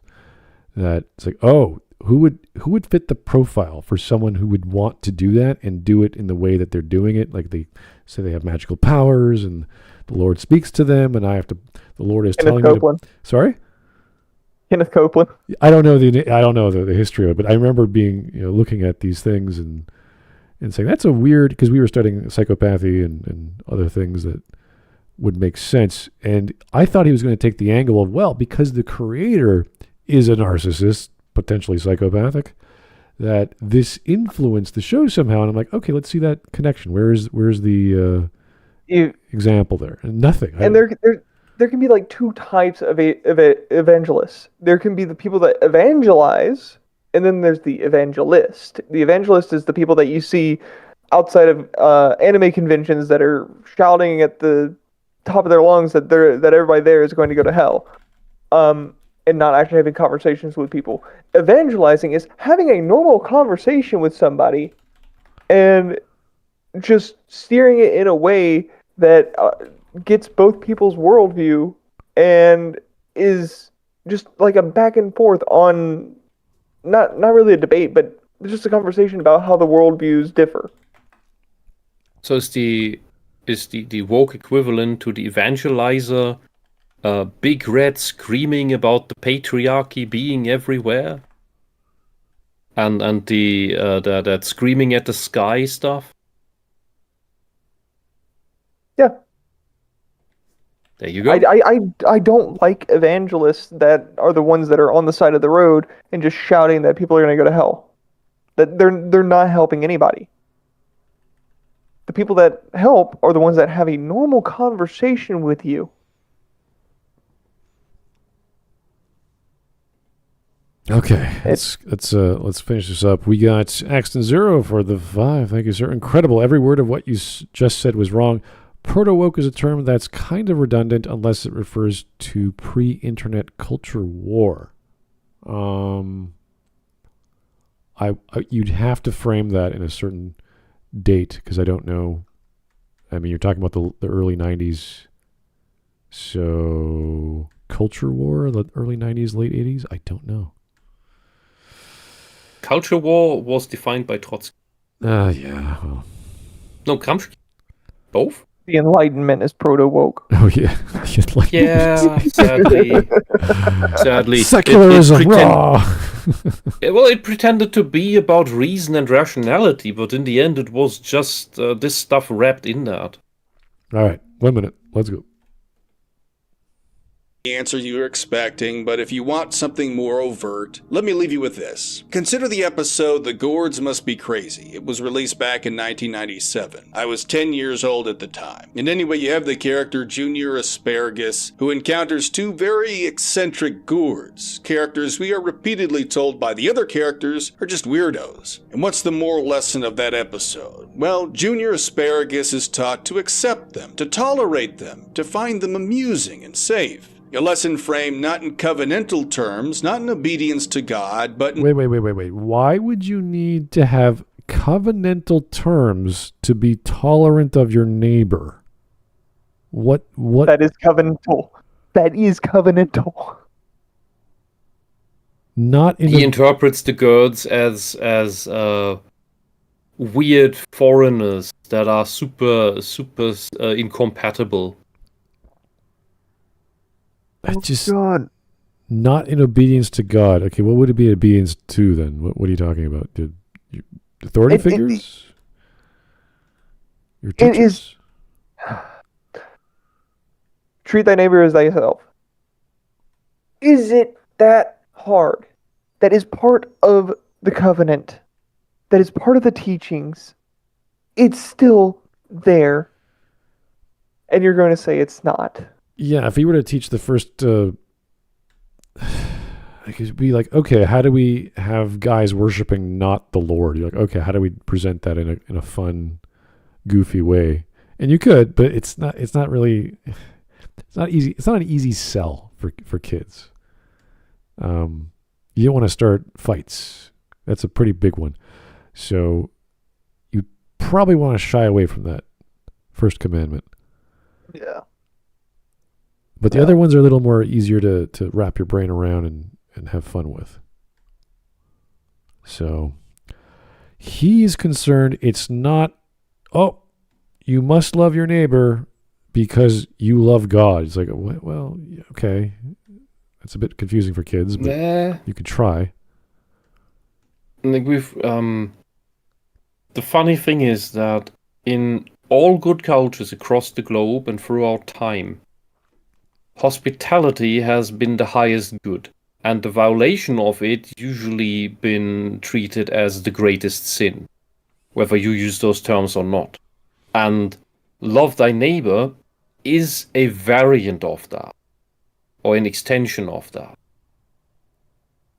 So regardless of whether you have the monotheistic Bible God or not, or whether that God is somewhere codified somewhere else in your mythology, but doesn't have the main focus, and that those highest virtues are still present. And from what I can tell so far, from looking into all of these different cultures and mythologies, is that the main difference is whether between Christianity and that is whether the focus is on that top level creator God or not. Yeah, but they all have him. Every priest, every bishop will have a focus. They'll have their own, like, okay, we got to believe in the family, and we have to focus on the teachings that represent that. Other represent the afterlife, the Blessed Virgin. Like, there's all kinds of focuses, so I get that. This is the argument that in order to teach love thy neighbor, you first have to focus on loving God. And you're like, okay, I get it, but why is that so important? Because the effect is what matters, that the child says, oh, this guy's weird, but I got to treat him with respect. He's a friend, he's a neighbor, whatever. Let him be his own person. Well, the problem is saying first you have to love God doesn't really help at all to anyone who doesn't understand what do you even mean by that. Because when you look into it, how is God actually defined in the Bible? And you find that in the very beginning in Genesis 1. And that is all about proper distinction and consequence. Yeah. One thing follows the other. And that means on bad behavior follows bad behavior. You cannot make something good from bad distinction. Only from the good and the correct action you can get a good and correct result. That is all that is about. And that is how you get this extrapolated into be nice to other people, and then it will come back in return. Well, even the idea of this, but also don't be naive of this lesson. Like, he has to, like, this has to be a covenantal term. Like, no, it doesn't. If you're teaching a kid, you got to teach the kid in the way that they will understand what you're saying. And so long as they're following the lesson, it doesn't have to be in covenantal terms. It doesn't have to be in adherence to the Lord, or it's like, no, let the kid figure that out himself. Let him act appropriately, because that's what you want your kids to do. That's why we have various kinds of teachings for children to calm them down and focus and discipline them. And then later on they go, oh yeah, why was I good to my neighbor? Oh, it makes sense. And then you go, well, it's also because you believe in it, whether you were aware of it or not. And then you say, oh, it's because of Jesus. You know, oh, that can come later. We don't need to like have this, like all this stuff is so advanced. You don't need to teach it like that way. The kid's not going to grasp it. You know, this is odd that maybe it's like the adult in him is just so like, well, you know, it's really about the afterlife. It's really about what you believe in your soul. It's like, yeah, but they're kids. They have no concept of that yet. Anyway. And emotional adjustment. Now tell me, what do you think this means in the mind of a child when he is told that the proper response when encountering a bunch of flamboyant weirdos is approval and amusement? How does that shape the way we understand virtue, authority, and truth? Oh, are you making the insinuation that these people are a bunch of perverts and I don't know, immigrants or this or that? Is that what they're getting at here? I think that's what he's saying. Yeah. Jeez. I won't be able to stay for stream memes, but I can finish this out. All right, let's go. I gotta go make supper. Questions with you because they're not merely about entire generations were taught to orient their hearts and minds when psychology and comfort are elevated above Christ and covenant. What? That's it. Wow. Weird. I have no. I fail to follow what he's saying because he just uses too many big words. That's from me coming now. At the very end, he said, "Don't put things above Christ." Which, as a Christian, yeah, don't put anything above Christ. However, the whole video was babbling. Oh, it was tough. All right, thank you for your time, Cyric. Have a great day and enjoy your dinner. All right. I will talk to you all later. Okay, let's go to stream memes. We got what do we got here? Less pretentious word salad. Dude on punching through laptop. Take it easy. Atheists, they're just talking vegetables. I wish that was what Rusty would have thought. It's like, it's just a show for kids. Leave alone. It's not that deep. Money is no object. Really? Well, maybe you should read a book. Oh, God. What we got here? How I feel bringing the summer vibe to the office. Okay. Please show you're not a robot. Oh. Are they robots? Me uses hand sanitizer every single scratch I never realized I had. Allow us to introduce ourselves. Oh. Uh-oh. How are we clapping? I have no idea. When Mom gets home and asks if we did anything productive that day. You played Pirates and Tic-Tac-Toe on one of your pirate hats. That's a game. 2 games. Junior, look out, Goliath is falling. Oh gosh, oh no, he can't hear us. He has AirPods in. Oh frick. What? What? What is happening? Whoa, that's weird. Nobody late 2020, early 2021. There are those who can't be trusted. I don't get it. I don't understand. Is it because of COVID? Don't know. God's love has Oh my gosh. Holy crap. Yeah. He doesn't like the ones defiling children. Yeah. When the power goes Think about that when you circumcise. And you forgot to save your game. Man, you got to plan for the future. Okay. Yeah. Save frequently, guys. Whew, that was a lot. I'm from the IRS. Why is your head gigantic? Why are you just a head? It looks like. All these vegetables are just heads. All right. Oh no, Bob the tomato caught you sinning. Oh dear. Someone says they don't like Veggietales. What you have done has made God very unhappy. The tomato thing there above looks like Ritter von Berg. Really? Yeah, Did same she- expression. Didn't she cut her hair? And look, she's Oh trying. God, she looks like Angela Merkel She's now. trying to go to the Holy Land the third time or something on a boat again. You don't actually believe in free speech, and that's fine. Same guy. I'm not going to play that. It's probably a long video. Oh, yeah, chat says he's for censorship as long as it's pro-Christianity. What is up with this Christianity issue? Like, why are we forcing Christian? Why is it such a big idea? He's a fanatic, pretentious idiot who's just an SJW for Christianity. I thought the religious types are really friendly, or the Christian types were like, yeah, I do believe whatever. No, but Smart, this is the actual pendulum swinging. Oh, It's yeah. not people changing their minds. It's the next generation of narcissists seeing that the previous ones on the left were batshit crazy. Everybody hates them. Everybody laughs about them. So the next generation of narcissists is going to be on the extreme other side. And that's what the actual pendulum is. It's just where are more narcissists. Someone says they don't like Veggietales. Exactly the same meme. Sorry. Okay. I'm Bob the Tomato, and I'm Larry the Cucumber. I'm Pickle Rick. There is no God. Oh God. That's the one time I'm gonna laugh about the Pickle Rick meme. Yeah, it's overused. That's true. You versus the guy. It was never funny. She tells you not to worry about. Okay.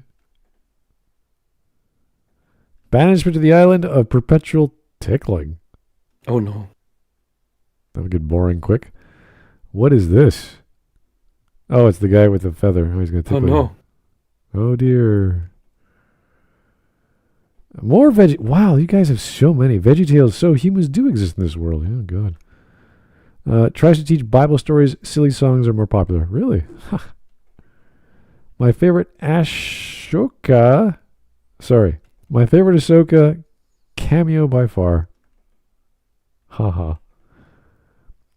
Canonically in Veggietales lore, none of the vegetables go to heaven. What? Oh God. That's unfortunate. Larry. Although Bob Tomato knew that his Veggietales friend was now in heaven, death by salad still wasn't a pleasant sight. I thought he didn't go to heaven.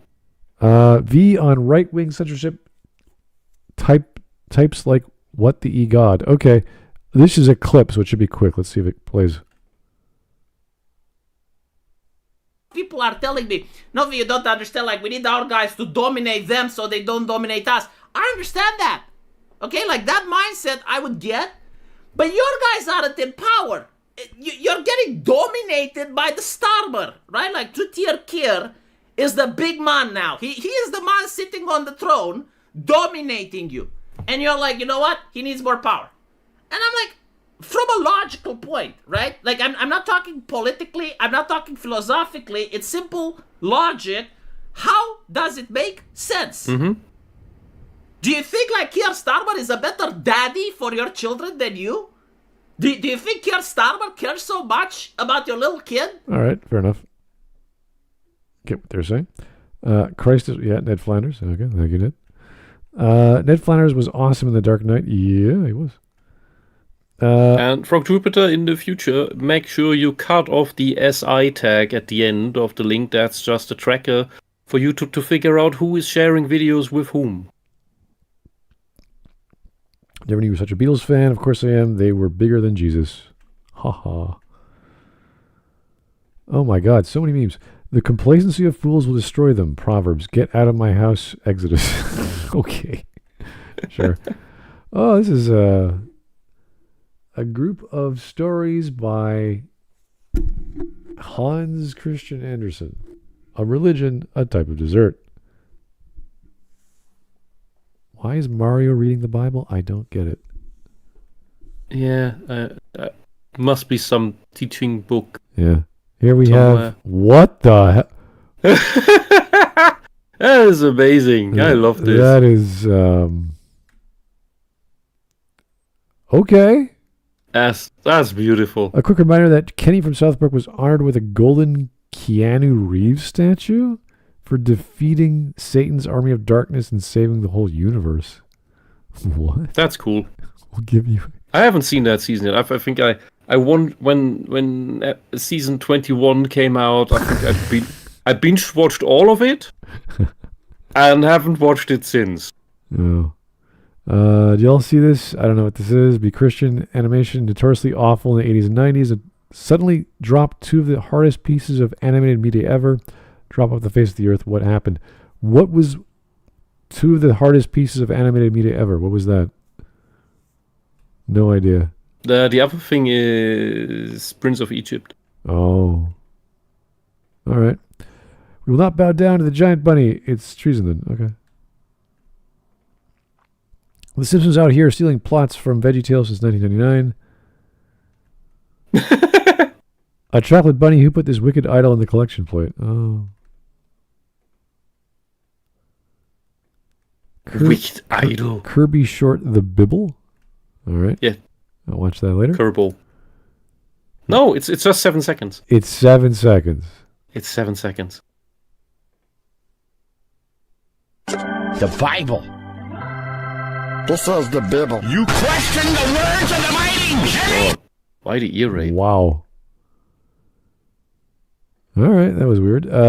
Demon indoctrination machine. Understand, I'm not an angel, I'm a demon. What the hell is this? Samurai Christmas. Wow. That's the plot of Pantheon Stocking. Yeah. Great. This is this is the first episode of the new season of Pantheon Stocking. Okay. People who annoy you. I remember that. Okay. What did we?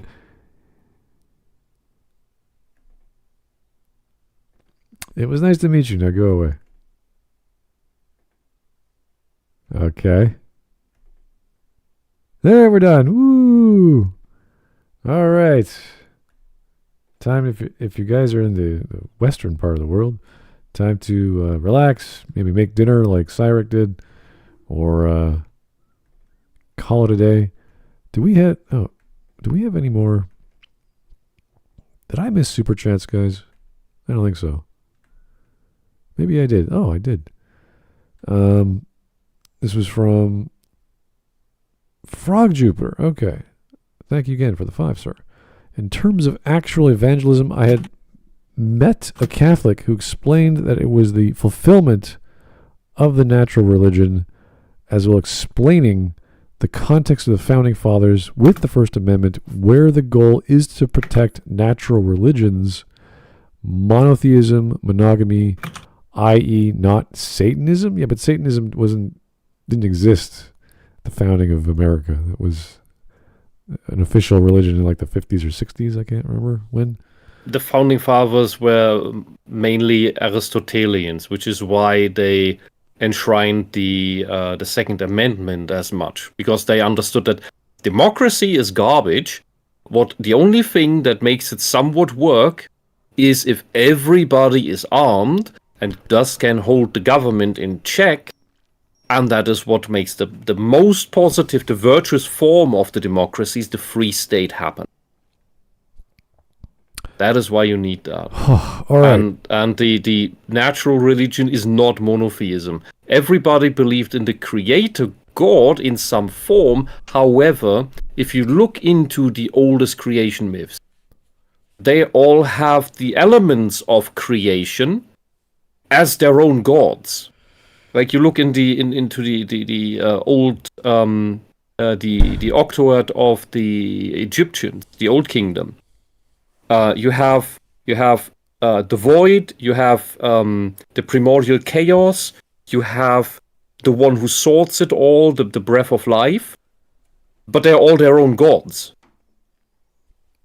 Those are all their own entities. And in the Bible version, in Genesis 1, you have all these elements, but the only thing that is named as active is the one who sorts it and has the breath of life. So it's just reduced to one, and the others are not named as actual entities. Okay, well, but the story is the same. If you guys check out the video, there is a pinned comment by a YouTuber by the name of Veggietales Unofficial, and it's pretty much him or this YouTuber describing how there's a lot of misinformation going on in the video. So What, ours or Well, no, Rusty's? from Rusty's. Yeah, if you go to the actual video. So I find that interesting. So, but I think we're done with the video. We won't have to talk about Veggietales for a long while, I hope. And we can call it a day. Hooray. All right. Well, thanks, guys. That was, I don't know who recommended it, but that was a weird thing to cover. They're all crazy, and the internet gives them all easy platforms. Late 90s cartoons that got transformed onto Netflix or whatever on YouTube. Yeah. Odd shows to cover. Anyway, thank you guys. Have yourself a good one. Take it easy. Good night. Good night.